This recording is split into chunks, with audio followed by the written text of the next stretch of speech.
જય માતાજી। તો આપણે બનાવવાના છે આજે ભજીયા। વાગ્યા છે આપણે 6 સાંજના। તો ભજીયા માટે આપણે લઈ લીધા છે મરચાં, કારેલા અને બટેટાના પતરીના પણ બનાવવાના છે, ધાણા અને મેથી અને ડુંગળી, મરચાંની કટકી।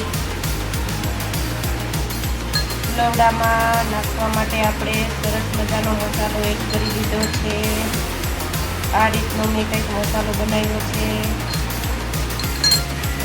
મસાલામાં મેં વરિયાળી, લવિંગ, જીરું અને ધાણા અને અજમો એડ કર્યો છે અને બહુ સરસ મસાલો થયો છે। આપણે બનાવવાનું છે ચણાના લોટનું બેટર મરચાં માટે। તો સ્વાદ પ્રમાણે મીઠું એડ કરી દઈશું। સ્વાદ પ્રમાણે મીઠું એડ કરશું। થોડાક એડ કરી દઈશું આપણે બેકિંગ સોડા।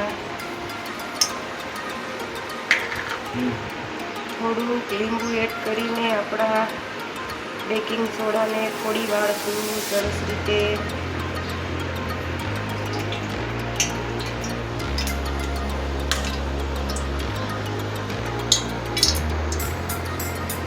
થોડોક મસાલો આપણે જે તૈયાર કર્યો હતો એ એડ કરી વાળશું અને પાણી નાખીને સરસ રીતે મિક્સ કરી નાખીશું।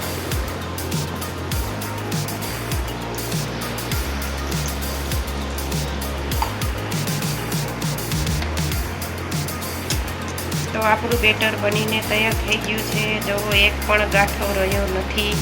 આ રીતે આપણે બેટર બનાવીને તૈયાર કરવાનું છે। થોડુંક આપણે આમાં તેલ ઉમેરશું।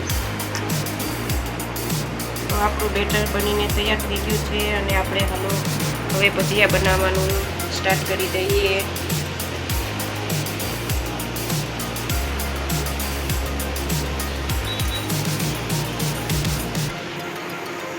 તો આપણા ભજીયા સરસ રીતે તળવા મૂકી દીધા છે। મરચાંના તળવા મૂક્યા છે મેં, કારેલાના હજી બાકી છે। તો આપણે કારેલાના ભજીયા બનાવી લઈશું। કારેલાના ભજીયા સુગરવાળાઓ માટે બહુ સારા। તમે એક વખત ટ્રાય જરૂરથી કરજો। સુગરવાળા માટે બહુ સારા કહેવાય આ ભજીયા। તો મરચાંના બનીને આપણા તૈયાર થઈ ગયા છે। તો ચાલો હવે આપણે બટેટાના પતરીના પાડી બનાવી નાખી। ક્યારેક બોલવામાં મિસ્ટેક થઈ જાય છે મારે।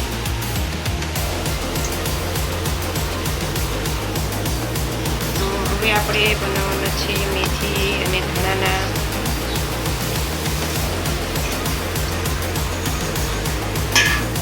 ડુંગળી સમારેલી એડ કરી દઈશું।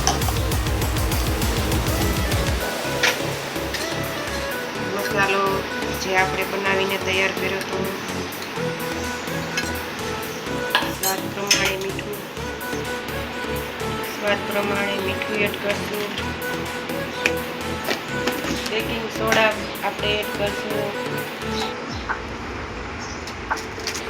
લીંબુ એડ કરી દઈશું અને આપણા બેકિંગ સોડાને સરસ રીતે ઘોળવાના છે। સરસ ગોટા આપણા તૈયાર થશે। તો આપણું બેટર બનીને તૈયાર થઈ ગયું છે। જો આ રીતનું આપણે બેટર બનાવવાનું છે। તો ચાલો આપણે બનાવવાનું સ્ટાર્ટ કરી દઈએ।